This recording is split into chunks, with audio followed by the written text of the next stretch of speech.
আমন্ত্রণ জানাচ্ছি বার্তা 24 টিভির সংবাদে। সাথে আছে আমি উমায়রা ইসলাম। রাজবাড়ীর গোয়ালন্দে নুরাল পাগলার আস্তানায় থমথমে পরিস্থিতি বিরাজ। রাজবাড়ী থেকে বিপ্লব বিশ্বাস। রাজবাড়ীর গোয়ালন্দে নুরুল হক ওরফে নুরাল পাগলার 12 ফুট উঁচু কবরকে কেন্দ্র করে ভয়াবহ সংঘর্ষের ঘটনা ঘটেছে। শুক্রবার জুমার নামাজের পর তৌহিদি জনতা মিছিল নিয়ে দরবার শরীফ ও নুরুল পাগলের বাড়িতে হামলা চালায়।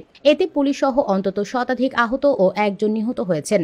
ঘটনার পর কবর থেকে লাশ উত্তোলন করে পুড়িয়ে দেওয়া হয়। পুলিশের গাড়ি ও উপজেলা নির্বাহী কর্মকর্তার গাড়ি ভাঙচুর করা হয় এবং এলাকায় থমথমে পরিস্থিতি বিরাজ করছে। এই ঘটনায় ৩৫০০ জনকে আসামি করে মামলা দায়ের করছে পুলিশ। রাজবাড়ীর গোয়ালন্দ উপজেলায় নুরুল হক ওরফে নুরাল পাগলের 12 ফুট উঁচু কবরকে কেন্দ্র করে তীব্র উত্তেজনা বিরাজ করছে।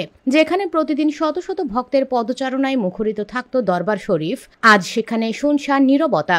শুক্রবার জুমার নামাজের পর বিভিন্ন মসজিদ থেকে মিছিল নিয়ে তৌহিদি জনতা দরবার শরীফ ও নুরুল পাগলের বাড়িতে হামলা চালায়। এ সময় বাড়িঘর ভাঙচুরের পাশাপাশি কবর থেকে লাশ উত্তোলন করে পদ্মার মোড়ে ঢাকা খুলনা মহাসড়কে পুড়িয়ে দেওয়া হয়। পুলিশ সদস্য সহ অন্তত 10 থেকে 12 জন আহত হয়েছেন এবং নিহত হয়েছেন 2 জন।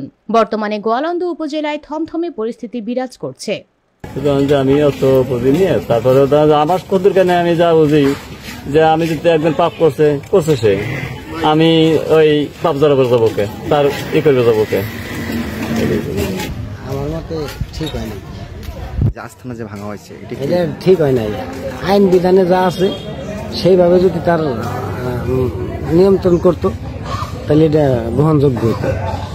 তার উঠাই নিয়ে পদ্মার মোড়ে নিয়ে পুরাইছে, এটা আইন বিরোধিতা আছে। এটা মুসলমান ইসলাম ধর্মে কোনো আইন বিধানে নাই, এগুলো হিন্দু ধর্মের কাজ করছে। ঠিক হয় নাই, ঠিক হয় নাই।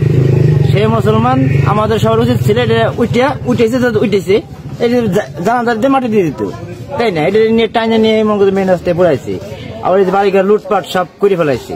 এটা কি ঠিক হয়েছে? এটা ঠিক হয় নাই। নাই বুঝতো তার এরকম বিল্ডিং আছে, এই আসলাম ওনার 20 বছর পরে আজকে আসিয়া দেখতেছি। দোলদিয়া ঘাটে আমার বাড়ি, ঠিক আছে। তারপরে আমি আজকে এখানে দেখতে এলাম, আসলে তো উন্নত আরো বেশি করছে। উনি যদি কিছু নাই জানতো তাহলে ওনার বাড়ি আছে, এত বাড়ি গাড়ি হইতো না। উনি নাম ওনার নুরাল পাগল, সবাই পাগল করে। পাগল হিসেবে উনি যে এইটুকু ভাবে উঠে গেছে, তাহলে ওনারে এখন একটা জিনিস ব্যানার দিচ্ছে, উনি ইমাম মেহেদি দাবি করছে। সেই জিনিসটা নিয়ে উনি ই করছে। ওই সময় দুনিয়ায় বেঁচে থাকতে তার বিচারটা করতে, এখন মরে যাওয়ার পরে তার বিচারে কেমন বিচার? এটা মুসলমানের হিসেবে এটা মেনে নতে না। একটা শূন্যতে মাটি দিছি, আর নিশ্চয়ই মাটি দিয়ে থইতো, তাহলে বুঝতাম হ্যাঁ মুসলমানরা ওনার এই কাজটা সুন্দর কাজ করছে। তার দুনিয়ার ভার পারি নেই, মরার পরে তার এই বিচারটা করছে, তাহলে এটা সুন্দর তো হতো। আর এখন যে হলো সারা বিশ্বে আমাদের এটা একটা লজ্জার বিষয়। আমাদের ভালো ছবি না খারাপ, যাই হোক, আমার জানা মতে সে নুরাল পাগল ইসলামের বিরুদ্ধে ইমাম মেহেদি দাবি করছে, এটা তার অন্যায় হয়েছে। এটা মুসলিম জাতির জন্য এটা ইমাম মেহেদি দাবি করা যায় না।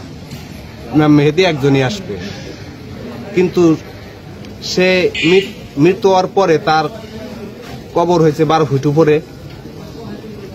তাই সেই কবর থেকে লাশ তুলে নিয়ে রশি দিয়ে টাইনে হাইরোডে নিয়ে তার লাশ পুরানো হয়েছে। এটা ইসলামের বিরুদ্ধে কাজ করছে যারা পুরাইছে। এটা মুসলমানের জন্য এগুলো ঠিক না, এটা নজিরবিহীন ঘটনা।